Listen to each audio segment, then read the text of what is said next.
भ्रष्टाचार और सरकार ने कारकर्मी पर हमला कर यादव ने प्रदेश कानून व्यवस्था पर अपराध लगाए। कानपुर एक्सप्रेस के पहली बार झाड़िया मुद्दा राम मंदिर चंदा की चोरी को लेकर बीजेपी कर रही है और मीडिया पर खर्च कर रही है। कानून व्यवस्था पर तो अखिलेश यादव को बोलने का हक नहीं है। भूल गए? अरे आपके कार्यकाल में रोज दंगे होते थे। शामली दंगा हुआ, आपके पिताजी के समय बहराइच में हुआ, बिजनौर में हुआ, कारसेवकों पर गोलियां चलाई गई। और आपके समय में एसपी मुकुल द्विवेदी मारे गए थे मथुरा में, इंस्पेक्टर संतोष यादव मारे गए थे, प्रतापगढ़ में जियाउल हक मारे गए थे, जहां मुलजिमों को आप अनुदान दे आए थे। और बड़े बड़े माफिया, उनका पैरेलल शासन था। आखिर अतीक, मुख्तार अंसारी, विजय मिश्रा, ये सब कौन थे? तो माफिया का शासन चलता था, जिसको योगी आदित्यनाथ की सरकार ने खत्म कर दिया। और चंबल में जो गैंग थे, वो एक पार्टी के फेवर में फरमान करके वोट दिलाते थे। ददुआ ददुआ जैसा वो भी वोट डलवाता था, जिसके भाई को आपकी पार्टी ने सांसद बनाया, उसके बेटे को जिला परिषद अध्यक्ष बनाया और उसके भतीजे को बनाया। तो महोदय, उनकी क्वालिफिकेशन क्या थी? डकैत ददुआ के भाई और भतीजे थे।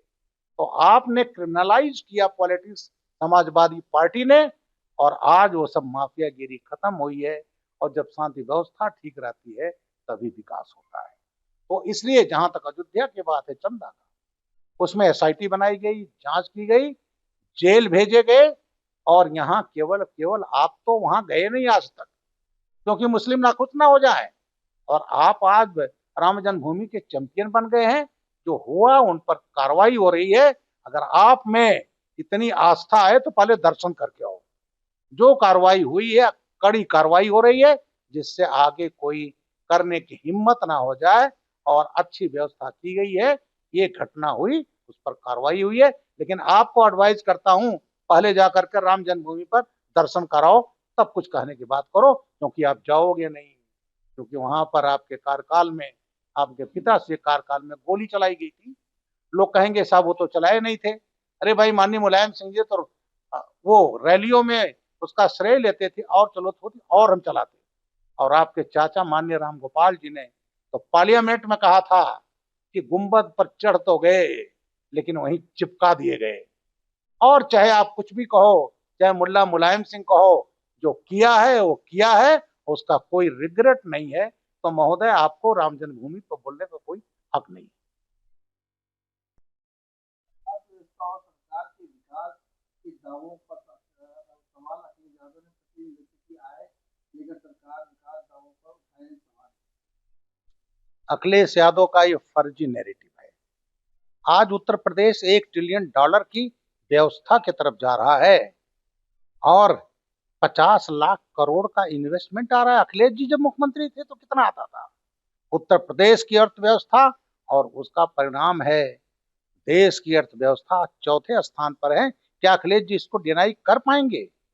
केवल फर्जी नैरेटिव गढ़ना इनका काम है। आज हमारी पूरी अर्थव्यवस्था मजबूत है, चाहे देश की हो चाहे प्रदेश हो। क्योंकि यहाँ दंगे होते थे, अखिलेश जी का है, माफिया एक्टिव थे, रंगदारी होती थी, अपहरण होता था, कोई निवेश नहीं करता था। आज 50 लाख करोड़ का इन्वेस्टमेंट उत्तर प्रदेश में आया है, जो अपने आप में ही विकास का प्रमाण पत्र है। शिक्षा और स्वास्थ्य व्यवस्था को सरकार को गिरा के यादव ने कहा कि शिक्षा व्यवस्था चौपट बताते सरकार पर निशाना साधते वक्त 36,000 से ज्यादा प्राथमिक स्कूल बंद हो गए, मेडिकल कॉलेज बनाए जाने के बाद पढ़ाने वाले लोग। शिक्षा व्यवस्था तो अखिलेश जी की इनकी पार्टी के समय में चौपट हुई। जब 93 में माननीय मुलायम सिंह जब मुख्यमंत्री रहे, इन्होंने नकल अध्यादेश खत्म किया और तब से नकल माफिया की नींव पड़ी। और सबसे ज्यादा इनके गृह जनपद इटावा आसपास के जितने क्षेत्र हैं, वो नकल के केंद्र बन गए। पूरा उत्तर प्रदेश बदनाम हो गया। जो मेधा थी, प्रतिभा थी, कुंठित हो गई। अरे इन लोगों ने तो पीसीएस को भी नहीं छोड़ा, भर्तियों में नहीं छोड़ा, पुलिस भर्ती में नहीं छोड़ा। 14 आईपीएस अफसर सस्पेंड हुए थे अखिलेश जी। तो ये शिक्षा व्यवस्था तो आपने चौपट किया, आपकी पार्टी ने। जहां तक आपने कहा है 26,000, तमाम स्कूल ऐसे हैं जहां 10 बच्चे हैं, 15 बच्चे हैं। तो उनको बड़े स्कूल में मर्ज किया गया। लेकिन अगर कहीं वो 1 किलोमीटर से ज्यादा है तो उसमें में छूट दे करके और वहां उसको रखा गया है। और साथ ही साथ जो बिल्डिंग है उसको बनाया गया है प्री प्राइमरी आंगनबाड़ी केंद्र की व्यवस्था। आंगनबाड़ी वर्कर का काम है, बच्चे जब स्कूल में जाते हैं रेगुलर, उसके पहले वो उसको पढ़ाती है, उनका देख रेख करती है। तो वो वहां पर वो प्री प्राइमरी स्कूल में बदल दिए गए हैं, आंगनबाड़ी केंद्र में बदल गए हैं। और उन शिक्षकों को जहां 20 में तो 4 3 शिक्षक रखेंगे नहीं, इसलिए उनको सुदृढ़ किया गया है। तो योगी आदित्यनाथ की सरकार ने शिक्षा व्यवस्था को मजबूत किया है, लेकिन आपकी सरकार ने तो उत्तर प्रदेश को बदनाम कर दिया था।